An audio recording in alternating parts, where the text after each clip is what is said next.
한번 말씀드린 적이 있지만 저는 비행기를 타면 시드니 살다 보니까 장거리 비행이 많아요. 그래서 비행기를 타면 늘 이제 제 노트북을 꺼내가지고 내리면 바로 설교하거나 강의를 해야 되니까 파워포인트 만드는 작업을 합니다. 참 저같이 농경 문화에 태어나가지고 산업화 시대에 자라서 디지털 시대를 또 적응하고 살아가는 사람은 참 이렇게 파워포인트 만드는 게 쉽지가 않습니다. 그래도 최선을 다해서 파워포인트를 만들고 하다가 밀린 잠을 좀 자기도 하다가 안 되면 뭐 한다 그랬죠? 영화를 본다 그랬죠, 그죠? 그래서 저는 대부분의 영화는 기내에서 본 영화지 비행기 기내가 아니면 특별히 시간을 내서 영화를 볼 시간이 거의 없습니다. 작년에 그 기내에서 본 영화 중에 굉장히 감동 깊게 본 한국 영화가 있습니다. 1947 보스턴이라고 하는 영화입니다. 마라톤 영화죠. 서윤복이라고 하는 마라톤 선수가 보스턴 대회에서 우승을 한 그러한 영화입니다. 그가 달리기를 잘하게 된 이유가 있습니다. 어린 시절에 너무 가난했어요. 어머니가 병으로 죽어가는데 어머니가 먹을 음식이 필요해요. 그러면은 저 산 꼭대기에 있는 절에서 제사가 마쳐지게 되면 그 제밥을 주니까 그 제밥을 얻기 위해서 그 언덕길을 뛰었습니다. 어머니를 생각하며. 그래서 어렸을 때 어머니에게 음식을 갖다 주기 위해서 제밥을 위해서 이를 악물고 뛰었던 그 서윤복이 결국에는 국가를 위해서 뛰게 되고 마라톤에서 우승을 차지하는 그러한 감동 깊은 실화를 바탕으로 한 영화입니다. 여러분, 1947년 이때는 아직도 우리가 대한민국이라고 하는 이 이름조차 쓰지를 못하고 미군에 의해서 통치를 받고 있던 어쨌든 그런 시기였습니다. 우리는 1948년이 돼야 정식 정부가 수립되게 됩니다. 이런 이제 나라에 참 어둡고 힘들었던 시절에 온 국민을 위해서 책임감을 가지고 열심히 달렸던 이 서윤복 씨의 그 이야기가 너무너무 큰 감동으로 다가왔습니다. 저도 뭐 그만큼은 아니지만 여러 가지 책임을 맡은 사람으로서 이 책임감이 얼마나 무겁다는 걸 알고, 그리고 이 책임을 다하기 위해서 어떨 때는 참 노력하고 애쓸 때가 있는데 그러한 마음들이 교차되면서 저에게는 적지 않은 위로가 되었던 영화이기도 합니다. 오늘날 이 시대는 사람들이 책임을 중요하게 여기질 않습니다. 그래서 해도 그만 안 해도 그만 그런 생각들을 많이 하고, 심지어는 아기를 갓 낳은 산모가 엄마로서 이 가장 기본적인 아기에게 젖을 주지 않고 먹을 것을 주지 않고 며칠 동안 아기를 혼자 방치를 하고 놀러 다니다가 아기를 굶겨 죽이는 이러한 참 이해할 수 없는, 상상할 수 없는 그런 무책임한 시대에 우리가 살고 있지 않나 그렇게 생각을 해봅니다. 오늘은 이 복음의 책임에 대한 말씀들을 함께 좀 나누면서 디모데후서 1장 마지막 부분을 좀 생각해 보려고 합니다. 오늘 헌신 예배를 드리는 리브가 라헬 사랑방, 말씀드렸다시피 1976년부터 80년에 출생하신 40대 후반의 여성 사랑방입니다. 40대 후반 그러니까 실감이 안 나시죠? 저도 60대 그러면 실감이 전혀 안 나요. 마음은 아직도 제가 20대거든요. 40대 후반의 우리 여성들입니다. 이제 자녀들도 어느 정도 독립심을 갖춘 나이가 되었고요, 엄마하고 좀 거리감을 두기 시작하는 나이가 되지 않았을까 생각해요. 자녀들은 사춘기를 이미 지났거나 혹은 사춘기 겪고 있거나 사춘기를 바로 앞에 두고 있는 자녀들이 대부분입니다. 그래서 엄마를 좀 멀리할 수도 있고, 엄마도 이제 나름대로 좀 시간적인 여유와 마음의 여유가 생기기 시작하면서 한편으로 사춘기를 이제 겪고 있는 그러한 자매들이 아닌가 싶습니다. 결혼 전에는 여러분들이 몰랐죠. 결혼하고 난 뒤에 엄마로서, 아내로서 책임감이 이렇게 크다는 것을 참 많이 실감하며 지금 살고 있는 나이가 아닌가 그렇게 생각을 합니다. 이제 책임이란 말이 무슨 말인지를 충분히 이해할 수 있는 그런 나이가 되지 않았나 생각합니다. 제게 40대 여성은, 40대 후반의 여성은 굉장히 멋진 모습으로 제 마음속에 새겨져 있습니다. 제가 오래전에 한번 간증을 했지만, 제가 청년 시절에 그때만 해도 이 교회들이 막 부흥을 하고 건축을 하고 자라날 때였기 때문에 교회에서 청년부가 재정을 타본 적이 거의 없어요.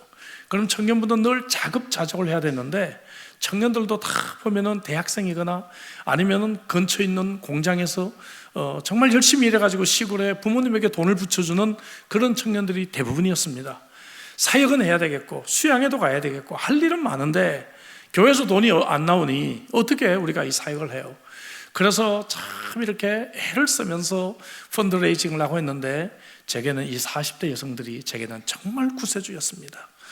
그때는 루디아 전도회라고 했는데요, 저희 교회에서 루디아 전도회 40대 여성들이요, 저를 참 이뻐하면서 저를 위해서 바자회 같은 거를 참 많이 해줬습니다. 그래서 진천에서 고추를 막 떼와가지고 고추를 팔기도 하고요, 음식을 팔기도 하고 하면서 우리 청년부를 도와야 된다, 청년부를 도와야 미래가 있다 그러시면서 정말 그분들이 저에게 황금과 같은 그런 손이었습니다.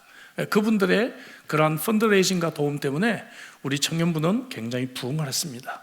그때 저희 청년부가 무려 한 100명 정도 모이게 됐고요, 그때 이 청년부 출신 중에 많은 분들이 목회자와 사모로 지금 정말 전 세계에서 사역을 하고 있습니다.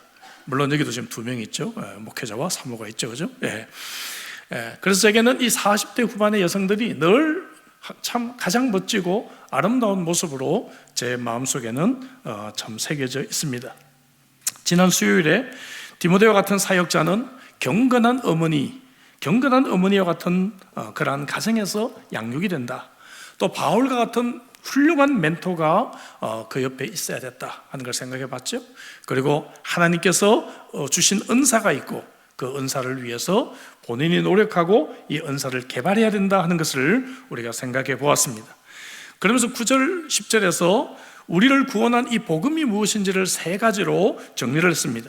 그 3가지는 바로 죄사함과 거룩함과 썩지 아니함이었고, 이것을 바로 칭의, 성화, 영화라고 하는 기독교의 가장 핵심적인 3가지 교리로 제가 여러분들에게 설명을 해드렸습니다.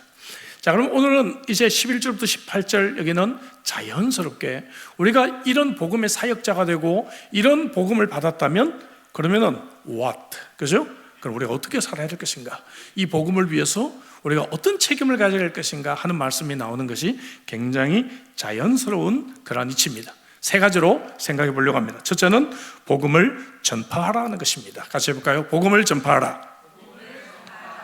자, 11절에 보니까 내가 이 복음을 위하여 선포자와 사도와 교사로 세우심을 입었다 했어요. 여기 3가지가 나오죠? 선포자, 사도, 교사.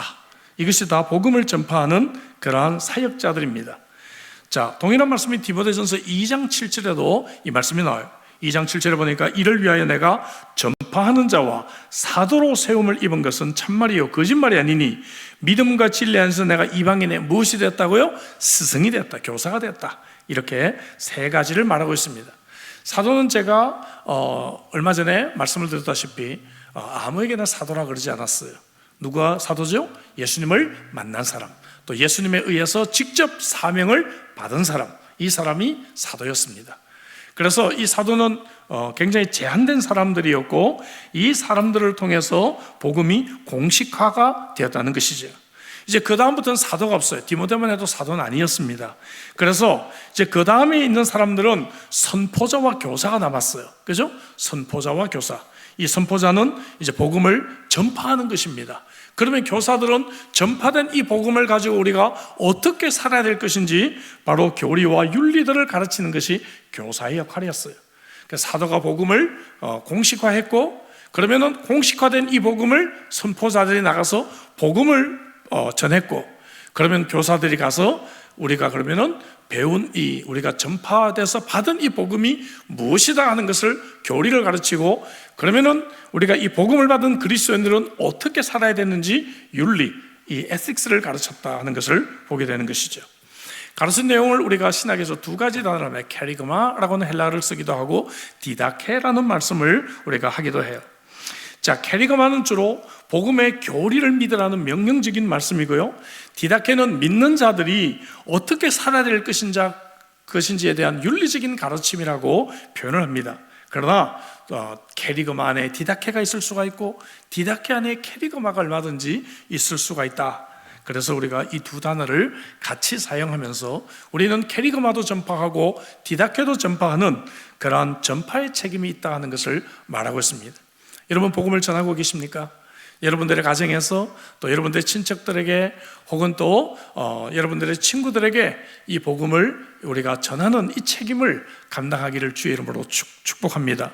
아까 말씀드렸듯이 책임이라는 것은 해도 그만 안 해도 그만이 아니라 이것은 반드시 해야 될 책임이라는 것을 여러분 기억하시길 바랍니다. 제가 시드니 올림픽 때 여기 선수촌에서 이제 목사로서 채플린 하면서 이제 한국의 언론에 뭐 좀 나다 보니까 초등학교 동창들과 연락이 됐다고 한 말씀 드렸죠. 초등학교 동창들이랑 연락이 된 제가 그 시골을 떠난 지 25년 만에 연락이 됐어요. 그러니까 사실 뭐 잘 기억도 안 나요. 근데 그냥 호기심에, 그죠? 처음에는 신기하잖아요, 그죠? 걔들 어떻게 살고 있을까? 그래서 연락이 돼서 한번 제가 한국을 갔을 때 만난 적이 있습니다. 아이 만났더니 이 친구들이 저녁까지는 좋았는데 그 다음에 캐바레 같은 데를 데리고 와서 노래를 시키는 거예요, 세상에. 예? 그러니까 이게 내가 이게 참 여기 내가 왜 왔지 싶었지만 어떻게 해요? 그래서 해바라기에 또 사랑으로를 또 멋지게 또 한국을 불렀죠, 제가. 예. 그랬더니 잘한다고 또 앵콜을 시키는 거예요, 앵콜을. 예. 그래서 그 다음에 송창식의 우리는을 또 한번 멋지게 불러줬습니다. 그랬더니 야, 너 목사가 노래도 잘한다 그러면서 또 놀리고 했습니다. 그러면 이제 내가 다시는 이제 얘들 내가 만날 이유가 없다 생각했는데, 어느 날 제가 이제 이런 말씀을, 복음을 전파하라 뭐 이런 얘기를 설교도 하고 제가 말씀을 묵상하잖아요. 생각하다 보니까, 가만히 생각해 보니까 초등학교 친구들의 95%가 이 예수를 안 믿는 친구들이에요. 95%가. 예? 하나님이 왜 나를 그 친구들과 25년 만에 연결하게 하셨을까 생각해 보니까 하나님의 이유가 있는 것 같아요. 이유가 95%가 하나님을 모르는 애들인데, 그때 25년 전에 자기들 반의 반장이었다고 나를 기억하고, 그죠? 그렇게 또 호주 목사라고 자랑스럽게 여기고 하는 이 친구들을 내가 좀 외면했구나. 제가 회개를 했습니다. 회개를 하고 내가 당장 할 수 있는 일이 뭔가 생각하니까, 일단 시골은 자주 가기 어려우니까 서울에 있는 친구들이라도 내가 한 번씩 만나자. 그래서 서울에 있는 친구들을 한 10명 정도 됐는데 10명과 함께 이렇게 한국 갈 때마다 한 2번, 3번 만나게 됐습니다. 그러다 보니까 또 우리 시골 친구들이 의리라는 건 있어요. 신앙은 없지만. 그래서 제가 서울의 사랑의 교회에서 우리 실로암교회, 그때 실로암교회였잖아요. 출신들 실로암 이렇게 밤을 하는데, 그 정식 초청도 안 했는데 어떻게 한번 얘기 듣고 이 친구들이 몇 명이 와가지고 한쪽에 앉아가지고 있는 거예요. 그러다 보니까 예배도 드리게 되고 설교도 듣게 되고 제 사역도 알게 되고 이렇게 됐습니다. 여러분, 중간 얘기는 생략하고요. 그때 왔던 친구들의 지금 3명이 크리스찬이 됐습니다. 여러분, 할렐루야. 3명이 크리스찬이 됐어요. 참 우리의 만남 속에는 하나님의 필연이 있는데 내가 이런 기회를 외면하고 있지는 않는가 하는 그런 큰 회개를 제가 해보았습니다. 여러분, 복음을 전파하시기를 주의 이름으로 축복합니다. 두 번째, 우리의 책임은 복음을 위해 고난을 받는 거다. 같이 해볼까요? 복음을 위해 고난을 받으라. 12절 앞부분에 보니까 이로 말미암아 내가 또 이 고난을 받되 부끄러워지 아니함은 이렇게 말하고 있어요. 바울 자신이 먼저 내가 이 복음을 위해 고난을 받을 준비가 되어져 있다. 여러분 기억하시죠? 이 바울은 지금 여러분 로마의 감옥에서 죽음을 앞두고 있다 그랬습니다. 그냥 보통 고난이 아니에요. 좀 따돌림을 당하거나 혹은 조롱을 받는 정도가 아니라 바울은 지금 생명을 잃을 직전에 있는 것입니다. 근데 바울이 내가 고난받을 준비가 돼 있다. 그 말은 뭐예요? 내가 이제 복음을 위해서 순교할 준비가 됐다. 이 말로 우리는 이해를 해야 합니다. 바울 자신이 그렇게 준비가 되어 있다고 말하면서 디모데에게 그 책임을 강조하고 있는 것이죠. 바울 사도는 이미 8절에서 그러므로 너는 내가 우리 주를 증언함과 또는 주를 위하여 갇힌 바 된 나를 부끄러워하지 말고 오직 하나님의 능력을 따라 복음과 함께 고난을 받아라. 이렇게 이미 권고한 적이 있습니다. 그러면 여러분, 이 복음과 고난은 왜 이렇게 항상 따라올까요? 왜 우리가 복음 때문에 고난을 받아야 할까요? 우리에게는 이것이 사실 잘 익숙하지가 않습니다. 왜냐하면 우리는 그래도 비교적 기독교가 좀 이렇게 평판이 좋은 그런 문화 속에서 우리는 자랐어요. 그래서 교회를 다닌다고 해서 막 조롱을 받거나 그런 적이 별로 없었습니다. 물론 제가 어릴 때는 학교에서 도시락 넣고 정말 식사 기도하면 애들이 뭡니까? 도시락을 훔쳐가기도 하고 이런 장난을 친 적이 있었지만 그 정도이지, 내가 예수 믿는 이유 때문에 감옥에 가거나 예수 믿는 이유 때문에 큰 불이익을 당하거나 그런 적은 사실 없기 때문에 이런 말씀이 좀 생소하다 이거죠. 9절 볼까요? 복음이란 왜 그래요?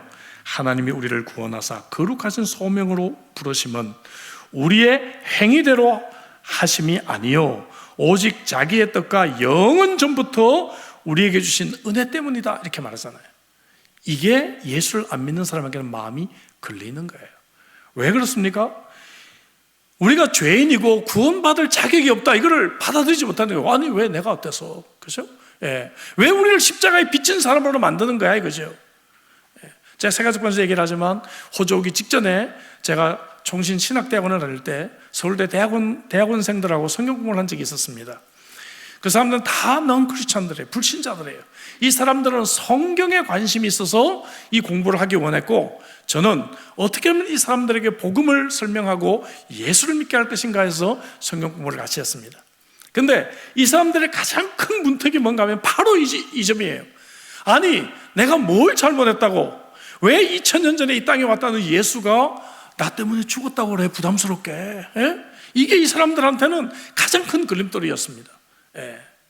그래서 최선을 다해서 제가 설명을 해줬는데 참 그때는 결실이 별로 없었던 것 같아요. 참 안타깝습니다. 예. 지금 제가 그 클래스를 맡으라 그러면 좀 더 잘할 자신이 있어요. 근데 그때는 제가 너무 어렵고 또 제가 너무 좀 이렇게 막 제 지식으로 밀어붙이면 되리라고 좀 생각을 한 그런 면도 있지 않을까 싶어요. 예수를 안 믿는 사람에게는 이게 너무 힘든 거예요. 그렇죠? 내가 왜 죄인이고, 내가 왜 호프레스한 존재고, 내가 왜 십자가의 빚을 져야 돼? 이 기분이 상하는 것입니다. 세상적인 철학으로는 너희들 잘해, 너희들 훌륭해, 너희들 박수 받을 만해, 너희들 잘하고 있어, 그 정도면 멋진 1등 시민이야, 이 말을 듣고 싶어 하거든요. 그렇지 않습니까? 근데 이 복음은 그렇지 않기 때문에 기분이 나쁘고 감정이 상하는 것입니다. 이것을 믿는 자들에게는 은혜인데 믿지 않는 자들에게는 마음을 상하게 하는 것이다 이거죠. 그래서 복음이 전파되는 곳에는 늘 반대가 있고 고난이 있고 핍박이 있는 것입니다. 그리고 우리는 영적으로 만약에 사탄이 있다면, 내가 복음으로 살려고 하고 내가 복음을 위해 헌신하려고 하면 반드시 가만히 있지 않습니다. 어떤 방법이라든지 우리에게 방해를 하고 해를 입힌다 이거죠. 예. 헌신 예배라고 수요일 날 와가지고 오래간만에 예배 드리려고 하면 갑자기 애들이 아프거나 학원에 무슨 문제가 있어서 빨리 픽업을 가야 되거나 별일이 다 생길 수가 있다는 것이죠. 우리는 이런 고난과 핍박이 우리는 어쩌면 당연하다고 생각할 수가 있겠습니다. 그래서 이 당시에는 복음을 좀 살짝 변질해서 가르치는 자들이 있었어요. 갈라디아서 6장 12절에 보니까 무릇 육체의 모양을 내려 하는 자들이 억지로 너희에게 할례를 받게 하면 그들이 그리스도의 십자가로 말미암아 박해를 면하게 함뿐이라. 그렇죠? 이 말은 뭡니까? 할례를 안 받아도 되는데, 예? 아 그래 할례 받아 이렇게 말하는 건 뭡니까? 할례 안 받아도 돼, 그러면 핍박받으니까. 그러니까 사람들이 듣기 좋은 설교를 하는 그러한 자들이 있었다고 말이죠. 저는 오늘날도 마찬가지라고 생각합니다. 오늘 많은 교회들이 복음을 설교하지 않습니다. 오늘 많은 교회들이 사람들이 듣기 좋은 표현과 듣기 좋은 말들을 해요.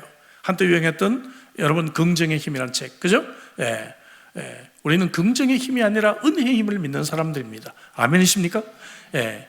그런데도 불구하고 오늘날 많은 사람들이, 성도들이 듣기 좋은 설교를 하고 있다는 것이죠. 찬송가 작시자 중에 프랜시스 헤버걸이라고 하는 여성이 있죠. 영국에서 태어났고 수도원 원장의 딸로 유복하게 자랐습니다. 독일로 유학을 오면서 약간의 고생을 처음 하게 돼요. 집을 떠나면 고생이잖아요. 몸에 병까지 들어서 치료를 받던 어느 날 듀셀도르프 어느 도시에서 어떤 화랑을 지나가다가 그림집을 지나가다가 그림 한 점을 보게 됩니다. 렘브란트, 네덜란드 유명한 화가죠. 작품 헤케 호메라고 하는 작품입니다. 호모, 헤케 호모. 이 사람을 보라 라고 하는 십자가에 달려 고난받는 예수 그리스도를 묘사하는 그러한 그림이었습니다. 그리고는 그 그림 밑에 이런 글씨가 쓰여져 있었어요. 내가 너를 위하여 내 생명을 주었는데 너는 나를 위하여 무엇을 주느냐, 무엇을 주느냐. 그림 앞에서 한참 생각에 잠겼던 이 프란시스는 그동안 내가 예수님을 믿는다고 하면서도 한 번도 예수님 때문에 고난받아 본 적이 없다는 것을 그가 깨달았습니다. 내가 예수를 믿었지만 예수님 때문에 내가 고난받아 본 적이 있는가 생각해 보니까 그런 적이 없어요. 여러분들은 예수님 때문에 고난받아 보거나 예수님 때문에 내가 정말 큰 희생이나 대가를 치러보신 적이 있으십니까? 그런 적이 없어요. 그래서 부끄러움을 가지고 집에 돌아와서 계속 그 말씀을 묵상하다가 그가 붓을 들어 찬송시를 쓰게 되는데, 오늘 우리 찬송가에 있는 내 너를 위하여 몸 버려 피 흘려 내 죄를 속하여 살 길을 주었다. 너 위해 몸을 주건만 날 무엇 주느냐, 널 위해 몸을 주건만 날 무엇 주거냐 하는 이러한 찬양이 만들어지게 된 계기입니다. 우리는 내가 복음 때문에 남편에게 핀잔을 받기도 하고 또 아내들에게 혹은 아이들에게 또 조롱을 받기도 하고 친구들에게 왕따를 당하기도 하고 이런 정도의 우리가 핍박이나 고난이 있었는지 몰라요. 그러나 정말 우리가 복음 때문에, 예수님 때문에 내가 어떤 대가나 어떤 희생이라도 나는 감당하겠다, 이런 각오가 있는 사람, 이런 사람들이 정말 복음에 책임 있는 사람이 아닌가 생각합니다. 우리의 선배들은 이 책임 때문에 그 좋은 자기의 세상의 직업을 버려두고 참 교역자가 되기도 하고 혹은 선교사가 되어 멀리 참 어려운 지역에 가서 복음을 전하기도 했습니다. 여러분, 우리가 복음을 위해 고난을 받을 책임이 있다는 것을 잊지 않기를 주의 이름으로 축복합니다. 세 번째, 우리의 책임은 복음을 지키는 것입니다. 같이 해볼까요? 복음을 지켜라. 근데 바울은 여기서 복음이라고 하는 말 대신에 지켜야 할 것을 두 가지를 구체적으로 설명하고 있어요. 첫 번째는 바른 말입니다. 13절 볼까요? 너는 그리스도 예수 안에 있는 믿음과 사랑으로서 내게 들은 바 무엇을 본받아 지키고 바른 말을 본받아 지키고. 자, 이건 뭔가 하면은 바울이 디모데에게 주었던 건전한 가르침의 기준을 의미하는 그러한 말입니다. 여기서 바른이란 말, 휘게아이노라고 하는 이 단어는 뭔가 하면은 예수님께서 복음서에서 병자들을 고쳐줬을 때 회복이 되고 온전하게 됐을 때 쓰여진 단어예요. 그러니까 바울이 디모데에게 주었던 이 말씀은 뭡니까? 이 장애적인 말씀이 아니고 불완전한 말씀이 아니고 완전한 말씀, 그런 의미예요. 그죠? 그래서 디모데에게 주어졌던 이 뭡니까? 건전한 가르침의 기준, 이것을 잘 지켜라 그 말이에요. 그래서 디모데후서 4장 3절에서는 이 단어를 바른 교훈이다 이렇게 번역을 하고 있습니다. 온전한 이 가르침을 주었다는 것이죠. 또한 내게 들은 바 히포티포시스라고 하는 이 단어는 뭔가 하면은 개요 이렇게 정리할 수 있어요. 제가 신학교 다닐 때 뉴테스먼트 인트로덕션 교과서를 쓴 도널드 거슬리는 이것을 어떻게 표현했는가 하면은 마치 건축사가 각 건물의 자세한 상황을 그리기 전에 먼저 큰 스케치를 그리는 그러한 단어가 바로 이 단어다, 그렇게 설명을 했습니다. 대략 스케치를 한 것이다 이렇게 말했습니다. 그러니까 디모데후서 1장 16절에서는 이 단어가 한 번 더 나오는데 그가 이렇게 말하고 있어요. 그가 본이 되게 했다, 본이 되게 하신 규범이다 이렇게 말하고 있습니다. 즉 다시 말해서 바울이 디모데에게 준 이 건전한 가르침의 기준, 이것을 디모데가 지금 잘 지켜야 될 책임이 있다는 것이죠. 디모데가 잘 지켰어요? 잘 지키지 못했어요? 잘 지켰어요. 그래서 이게 오늘날까지 우리들에게 이렇게 잘 전달이 되었다 하는 것입니다. 여러분들도 여러분들의 선조로부터, 여러분들의 부모님으로부터, 혹은 여러분들이 정말 하나님을 믿을 때 목사님으로부터, 여러분들의 선배로부터 정말 바른 건전한 가르침의 기준을 받았다고 한다면 여러분, 이것을 여러분들의 후손들에게 잘 지켜줄 수 있는 그러한 좋은 어머니, 좋은 성도가 되시기를 주 이름으로 축복합니다. 나 때는 예수를 잘 믿었는데 내 자녀들은 그냥 믿거나 말거나, 이것은 여러분 복음을 우리가 지켜야 될 책임이 아닙니다.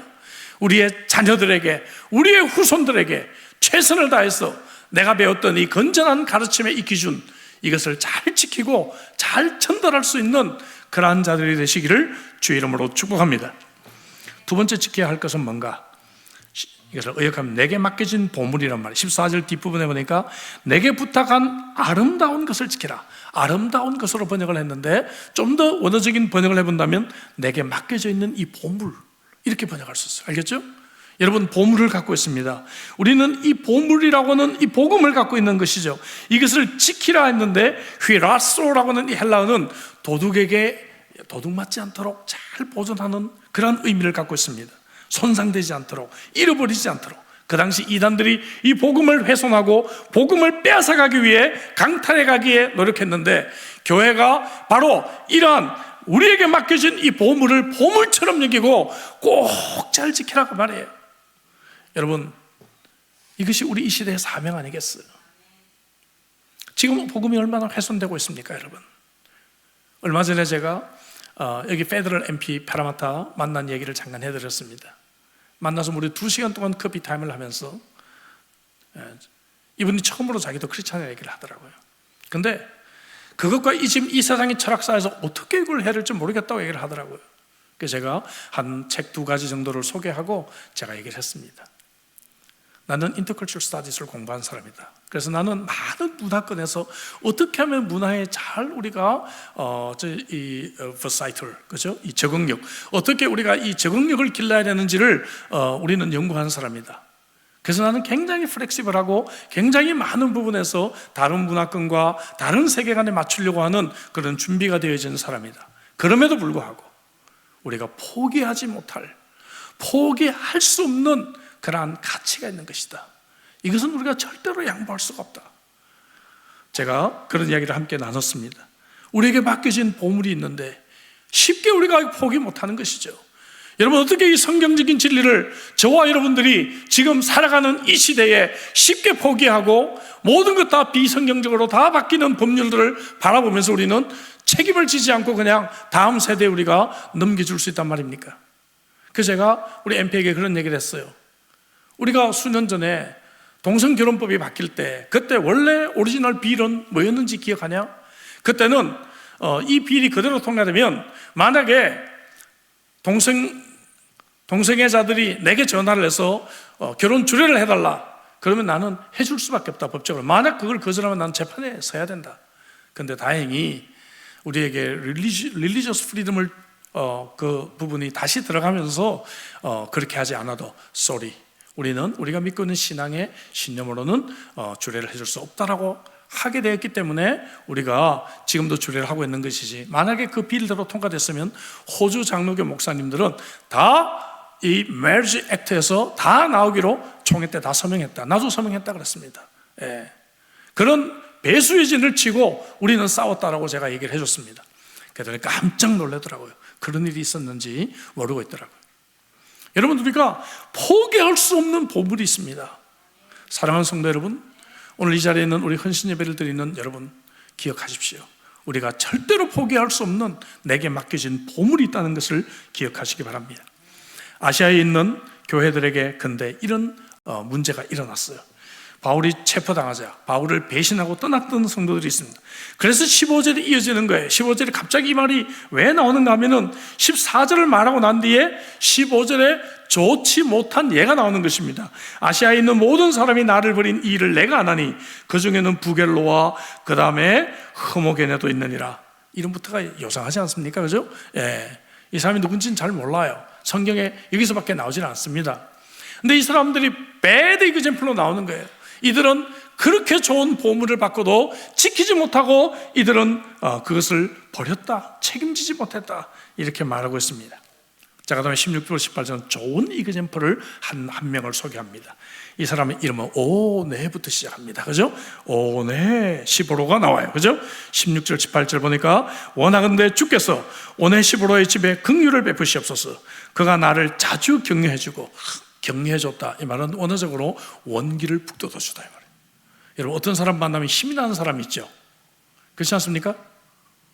잘 모르겠어요?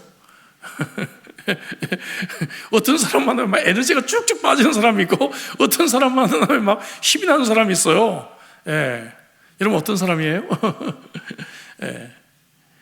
그 바울은 이 오네시보로만 만나면 힘이 막 쫙쫙 났다는 거죠. 예. 쫙쫙 났다는 거예요. 예. 여러분들로 이 사역자들에게 힘을 좀 쫙쫙, 그죠? 좀 주는 그런 사람이 되시기를 주 이름으로 축복합니다. 어떤 집사님이 오랫동안 길렀던 애완견이 죽었어요. 그래서 너무 슬픈 마음에 목사님에게 장례를 부탁을 해요. 그러니까 목사님이, 집사님 참 애완견이 죽은 건 안타깝지만 어떻게 제가 교회에서 애완견의 장례를 제가 해줄 수 있단 말입니까? 죄송합니다. 거절했어요. 그러니까 이 집사님이 뭐라고 얘기하는가 하면은, 목사님, 제가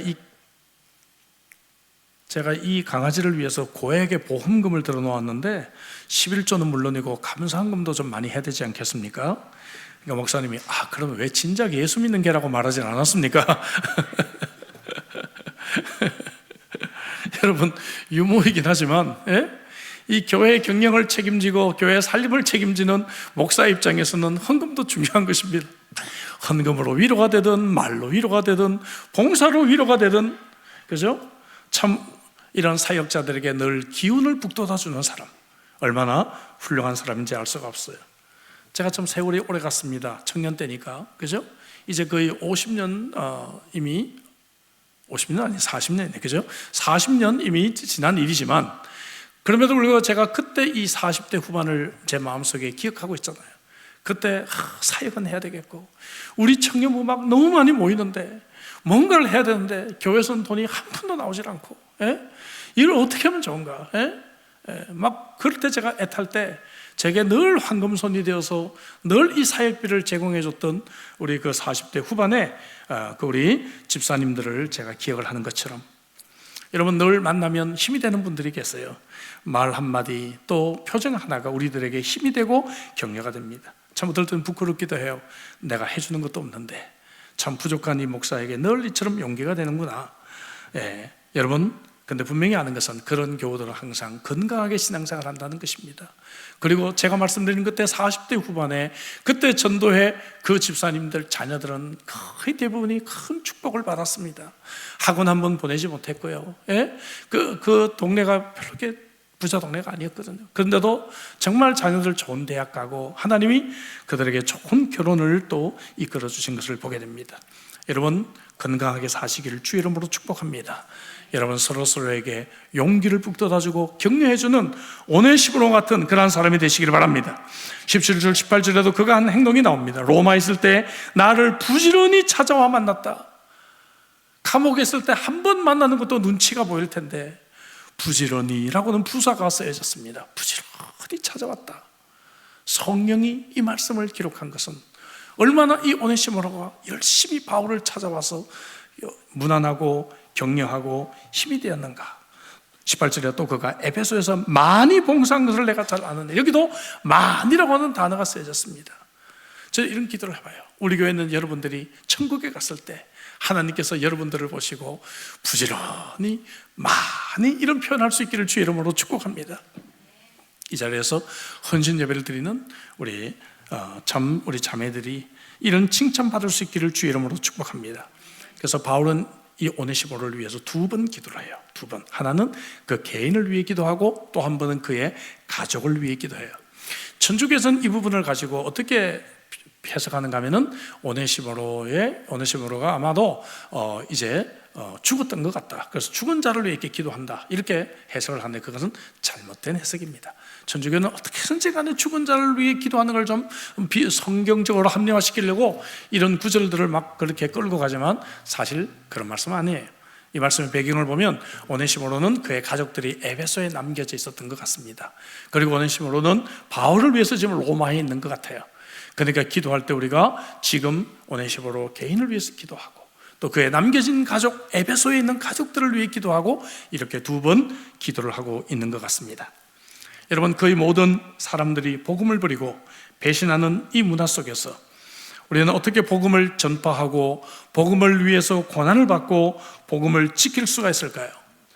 물론 이것이 우리의 책임이에요. 그 비결을 바울 사도는 12절 14절에서 우리를 보증하시는 성령이 있다는 것으로 결론을 맺고 있습니다.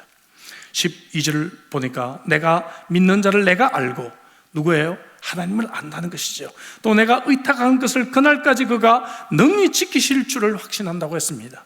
14절에도 우리 안에 거하시는 성령으로 말미암아 내게 부탁한 아름다운 것을 지키라고 말하고 있지 않습니까? 그래서 바울은 분명히 나는 알아, 나는 확신해. 왜냐하면 이 복음을 우리에게 맡긴 분이 하나님이시라면 내가 좀 부족해도, 내가 좀 능사가 없어도, 내가 비록 좀 정말 부족한 사람이라 할지라도 성령께서 내가 이 복음을 전파하고 이 복음을 위해 고난을 받을 수도 있고 이 복음을 잘 지킬 수 있도록 도와주실 거야 라고 하는 그런 성령의 보증을 그가 말하고 있는 것입니다. 여러분, 저와 여러분들도 이 복음의 책임을 감당할 수 있도록 보증하시는 분은 성령님이신 줄로 믿습니다. 우리가 그 하나님을 믿으면 우리는 좀 더 확신을 가질 수가 있을 것 같습니다. 실제로 바울의 확신과 같이 당시에는 정말 아시아에 있는 모든 사람들이 바울을 버린 것처럼 많은 교회들이 바울을 배신하고, 그리고 바울은 이제 감옥에서 죽어가고 있고, 그리고 기독교는 거의 멸망하는 것 같이 보였지만 2000년이 지난 지금 여러분, 이 복음은 멸망하지 않고 하나님이 이 복음을 보증하사 이 복음이 오히려 로마를 정복하게 하고 세계에 퍼져서 이 전 세계에 교회가 없는 곳이 없는 정도로 복음이 전파되게 된 것을 우리는 지금 보게 되는 것입니다. 바울의 확신은 옳았습니다. 그렇다고 한다면 여러분들도 동일한 확신을 가질 수 있을 것입니다. 우리 가정에서 비록 나 혼자 하나님을 믿는 분도 계실 것입니다. 시댁, 친정 아무도 안 믿고 나만 이 복음을 믿는 사람도 있을 것 같아요. 여러분, 남편이 믿음이 없는 사람도 있을 수 있습니다. 혹은 자녀가 믿음을 가졌다가 방황을 하고 있는 그런 분도 있을 수가 있습니다. 그러나 여러분, 오늘 이 말씀 앞에서 내가 다시 한번 위로를 얻으시기 바랍니다. 하나님이 이 복음을 보증해 주신다면 우리는 이 복음을 위해 내가 해야 될 책임을 잘 감당하면 된다는 것입니다. 1983년 11월 15일 뉴욕 타임즈지에 난 기사입니다. 한 장군이 부상당한 해병대원에게 자신의 별을 주다, 이렇게 타이틀이 글렀습니다. 그 기사 내용은 이렇습니다. 1980년대 미국이 레바논의 평화 유지를 목적으로 미 해병대를 베이루트에 이제 주둔시킨 적이 있는데, 1983년 10월 23일에 TNT 폭탄을 실은 트럭 한 대가 미 해병 막사로 돌격을 해서 폭파합니다. 그래서 무려 274명의 젊은 해병대원들이 사망을 했고 수많은 해병대원들이 큰 부상을 당했습니다. 부상을 당했던 이 해병대원들이 독일에 있는 프랑크푸르트, 그때는 서독이라고 했어요. 서독에 있던 프랑크푸르트 미 공군병원으로 이송이 되어 치료를 받게 되었습니다. 그리고 이제 그 당시 미 해령 이제 사령관이었던 폴 켈리로 기억을 합니다. 이 켈리가 부상당한 해병대 병사들에게 훈장을 수여하기 위해 병원을 방문했습니다. 병원을 방문했는데 그 중에 내슈톤이라고 하는 상병이 이제 폐가 손상이 됐고 팔다리가 뼈가 다 산산조각이 나고 머리뼈가 부서졌어요. 그리고 눈은 콘크리트 먼지가 덮치는 바람에 실명하고 말았습니다. 그가 누워있던 침대로 이 켈리 사령관이 다가가서 내가 세군 사령관 폴 켈리라고 이름을 말하니까 앞을 보지 못했던 이 내슈톤 상병이 팔을 뻗어가지고 장군의 어깨를 더듬습니다. 그리고 계급장에 별이 있는 것을 확인을 했어요. 정말 장군이구나. 확인을 마치고는 내슈톤 상병이 종이와 펜을 갖다 달라고 부탁을 합니다. 종이와 펜을 받고선 그가 어렵게 손을 뻗어서 그가 두 글씨를 씁니다. semperfi라고 하는 단어입니다. 이 단어는 라틴어로 semper fidelis라고 하는 말로서 그것은 semper란 말은 always, 그 다음에 fidelis는 faithful이란 말입니다. always faithful, semper fi, 이거는 끝까지 충성하자는 미 해병대의 구호였습니다.